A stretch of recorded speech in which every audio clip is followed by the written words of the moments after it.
Why Opah Muchinguri, George Charamba, Mntsvangwa, Vabuda, from Chiwenga, from Mnangagwa faction now.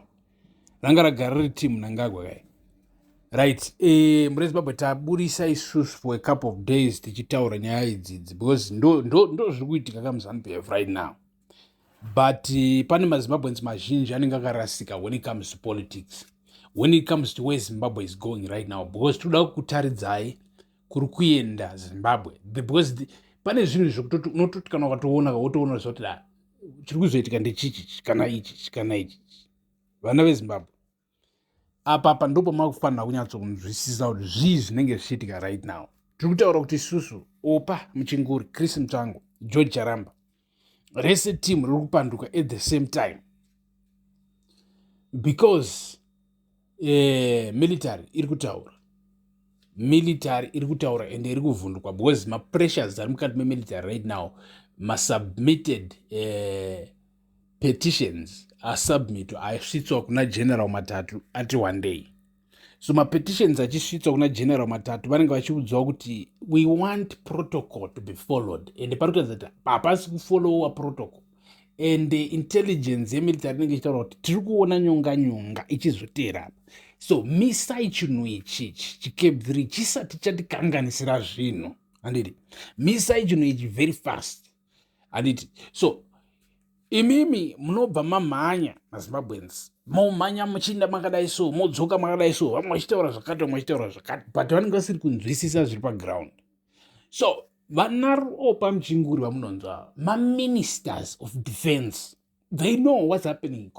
Ministry of defense haisiyo here chibaba pamusoro peZDF pachayo, ndiyo inenge iri pamusoro, ndo inenge ichona. So vanenge vachionera zvinhu izvi because chero magenerals anoti asvitsigwa nyaya dzakadai so sometimes vanenge vachisvitsa mareports kuna minister, this is what's happening, minister, there is this new update from the intelligence, minister, this that, minister. Vanhu vari kuti kubviswa kwakaitwa mukadzi waChiwenga hakusi kuvafadza, minister.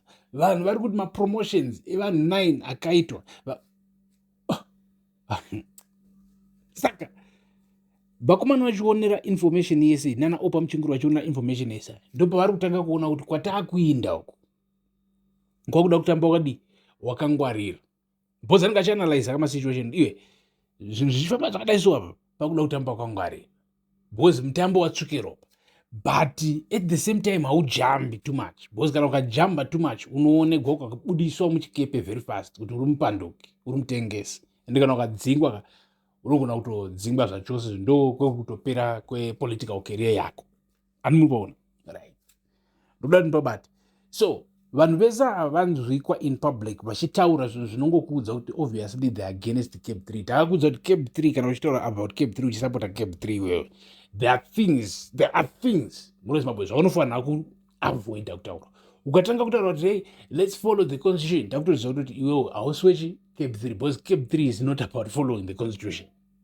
Saka ukanzwa Opah Muchinguri, ukanzwa George Charamba wes because wakatoposta video yamalema, makainzwa vazhinji venyu makanzwa chitongwa chayo, video yamalema achipaoni kuna Ramaphosa kuti iwewe tisu vanhu takuvhotera takugadza ipapapa, chirega kuti wasvika patop wakuzviunganidzira vanhu zvigananda mbavha kuti maopen name varungu chichi wovarega vachikuudza maadvices on everything, and then you lose touch with everybody. Hauchanzwisisi kuti what's the reality on the ground, because you have suppressed every word of criticism that have been able to reach to you. Unoti wabvisa vanokriticize, vana Jesse Majomi vakabuda vachikuudza direct paground, vanhu vari kuti pari kukanganiswa, vanhu vari kuti hapana mapublic consultations ari kuitwa, akadhakwa, but iwo at the end of the day hawatadza kuteerera. Andoibata. So kana iwo at the end of the day watadza kuteerera vanhu vavavo, and then washafula wakuti wakanda padhazi, zvoti uri kuzviunganidzira vanhu vane kupa one point of view yokuti uri kuhwina, uri kudiwa, hapana ngari mafananidzo, zvinenge zvichinyepera. Even mukuru wemaCIO wakamudzinga anenge akuudza zviri paground kuti iwe masoja hasi kunyatsokunzwisisa zvinhu zvaasi kuzvifarira, vakati havasi kuzvifarira, vanhu padhazi havasi kuzvifarira, iwe woti right ndomubvisa. Why? Because ari kundiudza zvandisiri kufarira, ndiri kuda kuisa patop ipapapo, munhu anondiudza zvandinofarira akunyepera manje. Ndopaipa unozvokera kwapinda muna taisireva usingazivi. Why? Because you turned off the voice of criticism. Ndo situation ina Mnangagwa right now mrezimbabwe. So iye Mnangagwa ari in that illusion, hazviri kuti maministers ake ese ari in that illusion. Vakomana one by one, vasikana one by one vanenge vachibuda, vana Opah pa, Chris Mutsvangwa pa, Opah Rimpofu pa pa, wakatobuda kudhara ka, right? Imi mobva mati hamusi kunzwisisa kuti zviri kufamba sei. Havasi vega hobo murezimbabwe, but pane ka certain twist katoda kutaridza, ka certain twist manje aka.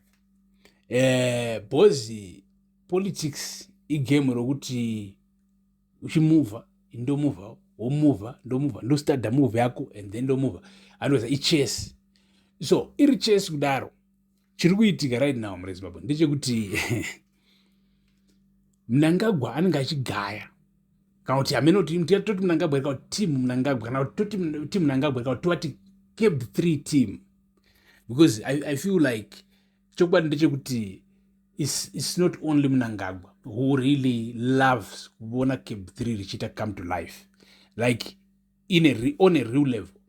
Unoona kana there is a lot of people, zvazokuti kwanzi it's just 50 people, it's a lie.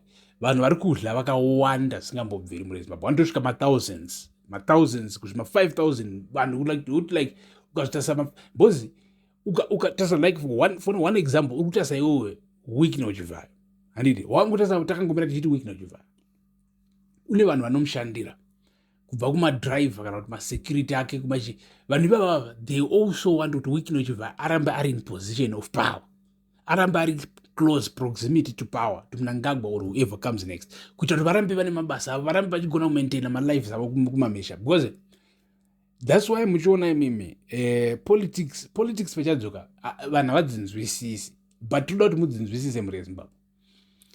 Vanonobvunza kuti iwe chinoita kuti vanhu vafarire chamisa chii?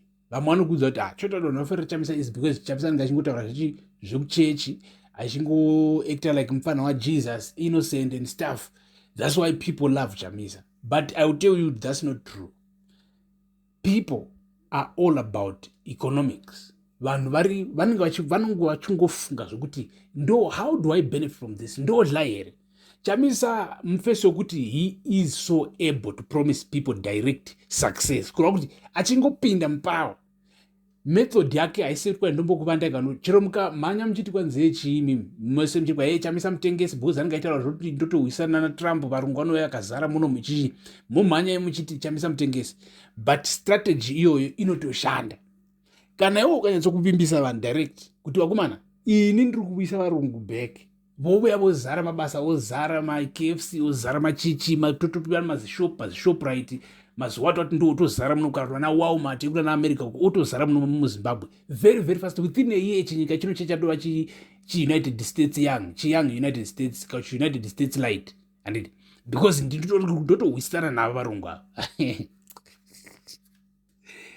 and then mouya muchiti kwanzi Chamisa unotengesa, but hatizvi kuti wai vanhu vachimuda. Vanhu vari kumudira izvozvo ari kutaura zvamuri kuti kutengesa ndo zvaari kudigwa izvo, zvekuti vanhu vanenge vachitoona kuti uinvest une plan manje, and plan yake haisi mweya yekuti kwanzi inotozikamwa kuti inotoshanda plan yekuti iwe unongoshidzana neAmerica, orega mazi-American companies ouya ochera zvicherwa, ouya oisa zvinhu mumahospital, hapozi vakomana vanouya vachisystemize everything very very very quickly, chechatova muorders eZimbabwe. And China is not good, right guys? Handidi kunyeperai, because China will extract ndekuti kuti haina basa nekusimudza community. They just do business on that angle, ngoti they're just about business. Handaona zvori kwanyi muri kutongana sei, havane nazvo, havana kana chi. But America inokuwinzirai utongi hwedemocrats. Amokudza kuti munonyepa, varungu vakazoita sei? But omana America izvezvi vazhinji venyange inoenda kunana states, because unozviziva kuti ndo kune culture inonakidza, ine freedom, inokuempower as an individual to be who you are. Handiti mama restrictions mashoma kwete tokurakasha kwangu dai tokurakasha tobura community batai komberedzei chiromo timnangagwe. Right, so ndo papa paunotanga kuona kuti alright mafanisi, but izvi ndo zviri kuitika right now muzimbabwe. Tiri kuudzai wave, political wave riri kuvhuvhuta mukati mezanupep. So stay tuned, stay blessed. Thank you for watching.